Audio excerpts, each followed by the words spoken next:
ఇది కేవలం సమాచారంగా మాత్రమే భావించండి. వైద్య నిపుణులను సంప్రదించండి. ఏదో ఒక చికాకు వస్తుంది, జలుబు, కాస్త బడలిక, జ్వరం వచ్చినట్టు వెదర్ మారినప్పుడు. దానికి ఏంటి ఏంటి మూల కారణం అంటారు? టాక్సిన్సేనా?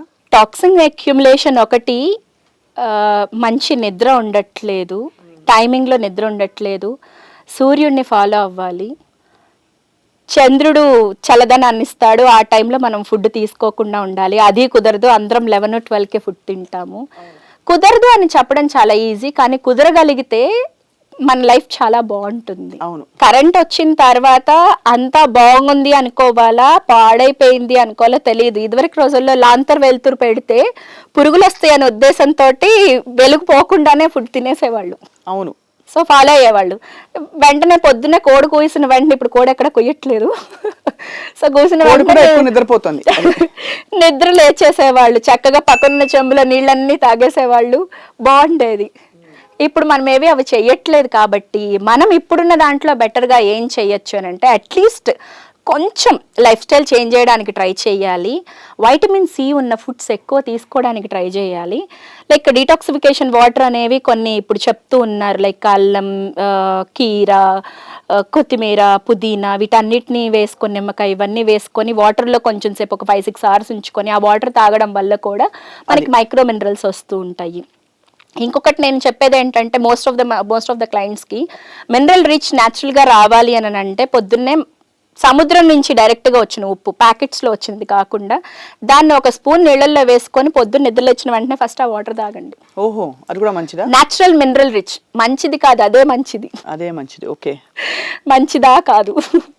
సో అలాగా, అంటే సాల్ట్ మీద ఉన్న ఒక మిస్కన్సెప్షన్ ని పోగొట్టుకోవాలి. నెయ్యి ఒకటి చెప్పారు, సాల్ట్ ఒకటి చెప్పారు, పచ్చళ్ళు ఒకటి చెప్పారు. మన కంటికి కనిపించే భగవంతుడు సూర్య భగవానుడు. అదే. సో మధ్యాహ్నం పూట కొంచెం సేపు మనకి లంచ్ బ్రేక్ ఉంటుంది, ఒక 10-15 నిమిషాలు ఎండలోకి గనక వెళ్ళి నుంచోగలిగితే ట్యాన్ అవుతున్నాను అనే ఆలోచన పక్కన పెట్టి చాలా మంచిది. వైటమిన్ డి ఒక్కటి గనక మన బాడీలో కరెక్ట్ గా ఉండగలిగితే, ఇప్పుడు వైటమిన్ డి పాండమిక్ జరుగుతుందని అనాలి. అవును, ఎవరికి వైటమిన్ డి ఉండట్లేదు. అవును.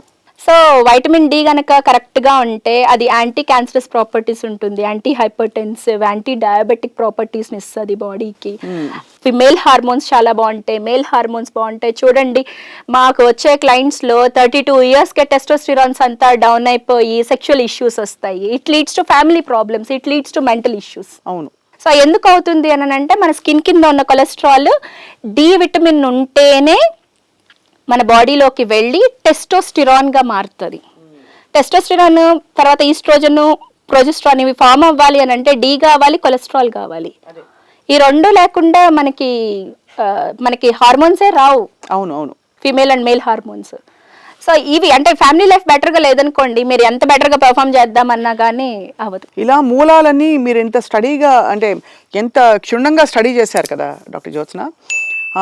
ఇవాళ రోజుల్లో పెరిగిపోతున్న diabetes and body overweight కావడానికి ప్రధాన కారణం ఏంటి? అగైన్ ఇందాకన్నా ఇన్ఫ్లమేషన్ ఇన్ ద బాడీయే. బికాస్ మొన్న విద్యాబాలన్ గారు అన్నారు దట్ నేను అన్ని డైట్లు ట్రై చేశాను, ఎక్సర్సైజ్ ట్రై చేశాను, ఫాస్టింగ్, ప్రోటీన్, కీటో అన్ని, బట్ నాకు ఇన్ఫ్లమేషన్ తగ్గించే ఫుడ్స్ ఎప్పుడైతే ఇచ్చారో నా వెయిట్ పడిపోయిందని చెప్పి. మనకి ఓల్డెన్ డేస్ లో రసం చేసేవాళ్ళండి. ఇప్పుడు రసం చేయమంటే చింతపండు నీళ్లు తప్ప దాంట్లో ఏమి ఉండట్లేదు. దాంట్లో స్పైసెస్ అన్ని వాడేవాళ్ళు. స్పైసెస్ అన్నిట్లో ఏముంటుందంటే యాంటీ ఆక్సిడెంట్స్ ఉంటుంది, విచ్ ఈస్ యాంటీ ఇన్ఫ్లమేటరీ. ఎక్కడో ఏలియన్ ఫుడ్ తాన్ అవసరం లేదు యాంటీ ఇన్ఫ్లమేషన్ కి. మన ఓల్డెన్ డేస్ లో ఉన్న ఫుడ్ చాలు. అంతే. రసంలో చక్కగా అన్ని దినుసులు వేసుకొని అప్పటికప్పుడు ఫ్రెష్ గా నూరి రసం చేయగలిగితే that is a best one. రోజు ఒకటి తాగండి, ఒక గ్లాస్ తాగండి, మంచిగా దొరుకుతుంది మనకి. అంతే. ఎంత సింపుల్ గా ఉంది వినడానికి కదా.